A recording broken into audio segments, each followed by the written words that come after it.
valides välja oma kaart või kaardid, küsige oma küsimus või küsimused, soovid oma soov või soovid ja vaadake ära, mis kaarte teil teile räägime.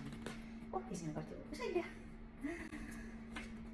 Ja esimesena kaardina täna kukkus välja sauade kuus. Sauade kuus on selline kaart, mis räägib meile triumfist. Ta räägib meile populaarsusest, ta räägib meile mõnikord ka kuulsust, mõnikord esinemisest. See on selline kaart, mis ütleb, et te ei saada edu seda, mida te teete seda hästi, te olete kiidetud, te olete hinnatud, te olete austatud, blogijatel loomulikult populaarsust.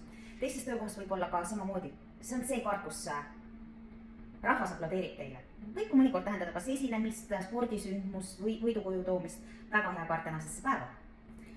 Teine kaart, kõik läheb kiiresti, kõik läheb hästi, see on kaart tõlv. See on samamoodi edukaart, teid tõepoolest saadab edu.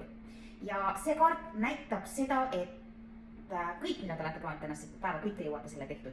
No, loomulikult mõnikord tähendab see ka reisimist või sõiduvahendi ostmist, võib-olla isegi kiirustamist, ajaga võidu jooksmist.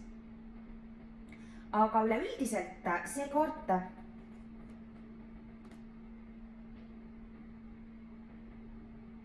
ütleb, et kõik on hästi, kõik on korras, see on edukaart. Ja kolmas kaart tänases päevas on karikate viis. Karikate viis on selline kaart, mis räägib, et olgugi, et tegelikult on kõik hästi, et keskendute sellele, mis teile ei meeldi, mis ei ole hästi.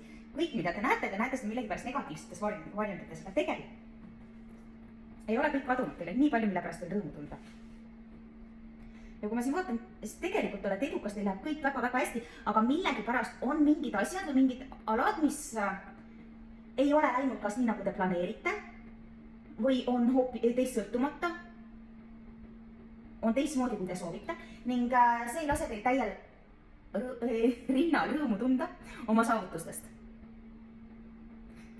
Üleüldiselt väga hea kaart tänasel päeval, võib-olla tõepoolest siis on tegemist spordivõistlusega või lähete te kuhugi reisima, võimalik esinete, kõik läheb hästi. Ärge pöörake tähelepanu sellele, mis on halvasti.